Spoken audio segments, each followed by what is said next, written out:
नमस्कार, मैं राज सिंह स्वागत करते हैं आप सभी को जीवन बचाओ कार्यक्रम में। आए दिन सड़क दुर्घटना भारत के लिए महत्वपूर्ण चुनौती बना हुआ है। हजारों की संख्या में सड़क दुर्घटना पे जाने जा रही है। इसके पीछे का कारण क्या है, इसी पे चर्चा के लिए मेरे साथ आदित्य त्यागी सर है। सर, स्वागत है हमारे इस कार्यक्रम में। नमस्कार सर, पहला सवाल ये आपसे है, भारत में सड़क दुर्घटना का क्या कारण है सबसे बड़ा? देखिए राज्य अगर मुख्य रूप से देखा जाए तो भारत में सड़क दुर्घटनाओं का जो प्रमुख कारण है वो तेज गति से वाहन चलाना एक बड़ा कारण है। और जो पूरे वर्ष का एक आंकड़ा अगर हम एकत्रित करते हैं तो उसमें लगभग 75% या फीसदी जो डेटा है वो यही आपको इंगित करेगा, आपको यही बताएगा कि तेज रफ्तार से, तेज गति से वाहन चलाना, मानकों के विपरीत गति में जाके वाहन चलाना इसका एक प्रधान कारण है। साथ ही साथ एक और प्रमुख समस्या है लेन ड्राइविंग की अनुशासनहीनता। हम अक्सर ये करते हैं और जाम की स्थिति में अक्सर ऐसा लोग करते हैं। एक बड़े कारणों में शराब जैसे मादक पदार्थों का सेवन करने के बाद हम लोग जब ड्राइविंग करते हैं तो इस तरह की घटनाएं होती हैं। साथ ही साथ एक बड़े कारणों में ये भी आएगा कि कुछ कारण है जो नैसर्गिक हैं, अचानक हो गए हैं, और कुछ कारण ये हैं कि जो जागरूकता के अभाव में, सजगता के अभाव में या दायित्व बोध के अभाव में हुए हैं। साथ ही साथ कई बार हम लोग देखते हैं कि वाहन चलाते समय हम लोग मोबाइल पर बात कर रहे हैं। तो ये ऐसे कारणों में है कि जिसको हम जागरूकता और सजगता के साथ इसका निराकरण कर सकते हैं। जी सर, एक और है, सड़क दुर्घटना भारत के लिए महत्वपूर्ण चुनौती तो बनाया हुआ है, इसको रोकने के लिए सरकार को क्या नीति अपनानी चाहिए?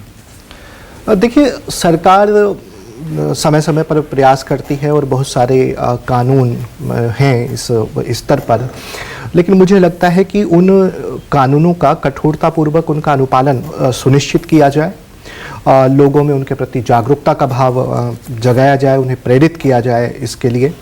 साथ ही साथ एक बड़ा जो सुझाव हो सकता है इस दृष्टिकोण से वो है कि सड़क इंजीनियरिंग को लेकर हमारे यहाँ पर जागरूकता का बहुत अभाव है।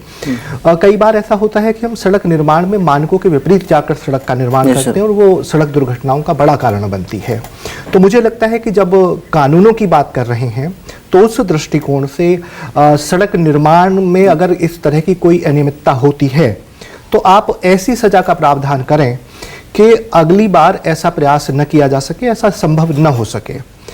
मैंने बात की जागरूकता की, तो जागरूकता में हम महाविद्यालय, विश्वविद्यालय या संस्थानों, निकायों के स्तर पर जाकर हम जागरूकता के प्रयास करते हैं। कुछ प्रयास सड़क जागरूकता अभियान जैसे प्रारूप में हम सभी के सामने देखने में भी आते हैं, लेकिन उनको भी अंतिम व्यक्ति में जागरूकता के साथ साथ उसके दायित्वबोध के प्रति उसको सचेत करना, उसको प्रोत्साहित करना जैसे प्रयास इसमें किए जा सकते हैं। एक और उपाय जो इस दिशा में हो सकता है वह है NCAP, जो न्यू कार असेसमेंट प्रोग्राम है। ये 1 अक्टूबर 2023 से भारत में प्रभावी है। इसमें कार का जो क्रैश टेस्ट है वो होता है और हेलमेट के मानक में भी सुधार किया गया है उन्हीं स्थितियों को देखते हुए कि कई बार जो वाहन चालक हैं वो बहुत ही गुणवत्ता के स्तर पर समझौता कर लेते हैं सुरक्षा मानकों के साथ। तो ये नहीं होना चाहिए और इस दिशा में अगर हम लोग सचेत रहते हैं, प्रेरित होते हैं तो ये सब संभव हो सकता है कि हम सड़क दुर्घटनाओं का जो एक बड़ा विकराल रूप बढ़ता जा रहा है उस पर हम नियंत्रण पा सकें। जी सर, एक और सवाल है, आवारा पशु भी सड़क दुर्घटना के बहुत बड़े कारण बनते जा रहे हैं, सरकार इस पे क्या कदम, इस पे आपका क्या कहना है? देखिए विगत वर्षों के आंकड़ों पर अगर हम नज़र डालें तो ये अकेले राष्ट्रीय राजधानी क्षेत्र दिल्ली में 2% का ये औसत निकल के आता है कि आवारा पशुओं के चलते इस तरह की घटनाएं हुई हैं।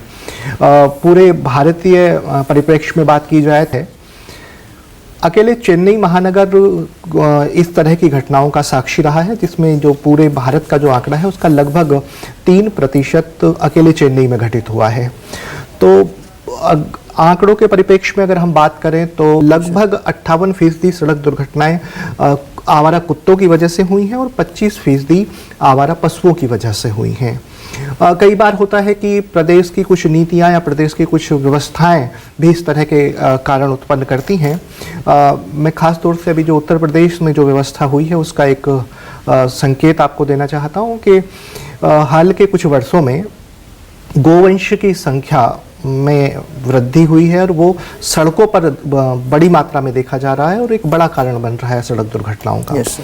तो आवारा पशुओं का एक बड़ा योगदान है उसमें, और लापरवाही, मानव जनित लापरवाही भी उसमें सामने आई है। जी सर, जी सर। सर, एक और सवाल आता है कि नाबालिग बच्चे हमारे देश में, उनको वाहन चलाना प्रतिबंधित है, फिर भी वाहन चलाते हैं, इस पर सरकार का कार्रवाई होना चाहिए, इस पर आपको क्या कहना है? देखिए राज्य में एक बार वही कहना चाहूँगा कि सरकार के कठोर नियम हैं।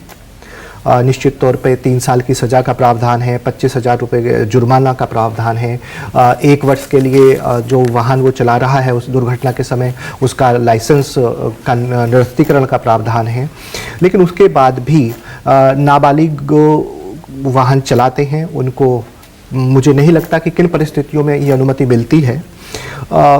लेकिन अभिभावकों की सजगता भी उस कानून के प्रति मुझे लगता है एक बहुत बड़ा उत्तरदायित्व है और उन्हें उसका पालन करना चाहिए, उसका अनुपालन सुनिश्चित करना चाहिए। अभी से कुछ समय पहले नोएडा पुलिस ने इस तरह का एक प्रावधान किया था कि अगर नाबालिग किसी इस तरह के अनुक्रम में, घटनाक्रम में दोषी पाया जाता है तो कार्रवाई में उसके अभिभावकों की संलिप्तता भी होगी, उनके अभिभावकों पर भी कार्रवाई की जाएगी।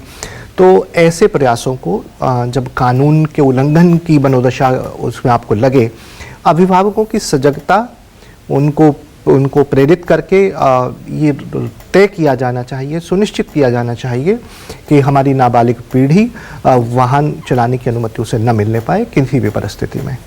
सर, बहुत बहुत धन्यवाद सर हमारे साथ जुड़ने के लिए। जी धन्यवाद। अभी भी बात कर रहे थे सड़क दुर्घटना पे, देखते हैं सरकार इस पे क्या कदम उठाती है। एक अगले एपिसोड के साथ मिलते हैं, तब तक के लिए धन्यवाद।